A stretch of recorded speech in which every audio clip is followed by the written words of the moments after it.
which I believe in sort of is anti-blackness, internalized oppression that we get from all of these systems that are constantly pressuring us and putting us down and keeping us there.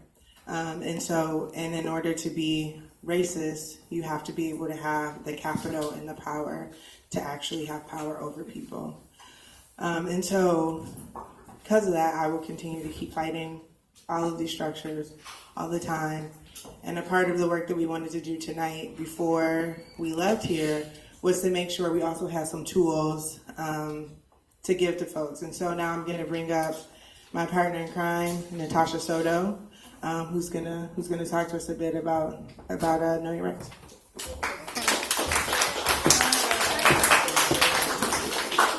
Hello again. Hola. So I need some helpers. Maybe one, maybe two, maybe Get one, the boys. maybe two. The little boys that Great, get you can on it. just come up. Asheen, come. Help her.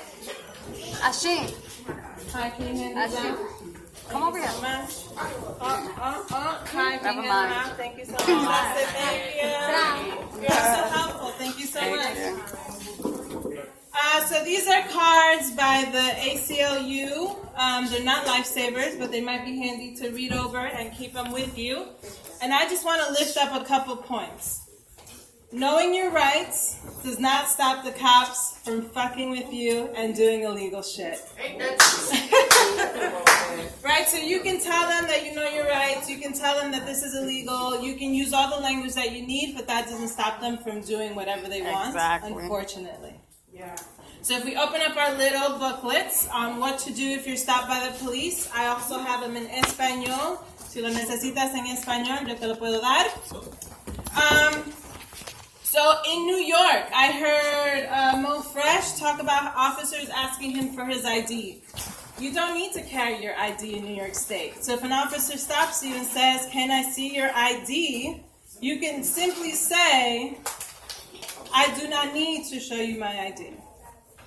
You guys want to repeat after me? I do not need to show you my ID. Great. They can stop you potentially because you look suspicious, you fit a description, you're standing on a corner that they see people standing on all the time and they don't really like you to stand there. And you can ask if they, sometimes they ask you to pull up your shirt. How many times have folks been on the corner, they ask you to pull up your shirt, right? Or what's in your pocket, right? It's illegal for them to do that, right? You can say, "I do not consent to a search." Can you repeat after me? I do not consent to a search. That doesn't mean that they still won't pat you down and still won't search you. But you are within your right to say, "I do not consent to a search." And if after that they touch you, put their hands on you, lift up your shirt, you should remember their badge number or their name if you can and write it down as soon as you get it to. Great. But doesn't, the first thing you said was knowing your rights doesn't stop them. No, it doesn't stop them at all. So you can say, "I do not consent to a search," and they can still pat you down, put you in a chokehold, put you in the truck, take you to the station, and then let you go once you get there. Wasted your whole day. If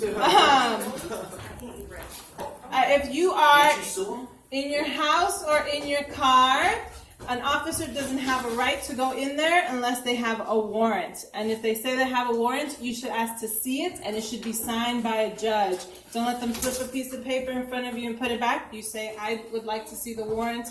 Check it out, see if it's your name, it's your address." Sometimes they knock on your door and say, "I have a warrant for this house." You read the warrant, you're like, "Actually, that's not my house." And you can slam the door in their face. "Thank you very much." Right? So if you want, you can read this over. I have a bunch more copies that you can take with you, pass them out to your friends. But the most important thing is that they have no right to your person unless they're taking you down to the station, and you should get a lawyer if that's the case. Someone said, "Can you sue the police?" Sure. Do you know of any cases that have been won in court?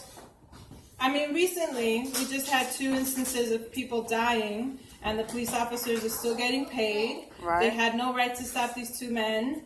They had no reason to pull these folks over or ask them to empty out their pockets. And there's no accountability there. Right? So People do successfully sue the police. You have a certain amount of time after you've been arrested to do so. that's great. And a lot of people don't have the time, the money, the resources to do all that. So I just wanted to leave you all with this little booklet. And remember that you do not have to show your ID to the police. You do not have to consent to a search unless they have a reason to. But that doesn't mean that that's not going to stop them from doing it. Thank you. Thank you.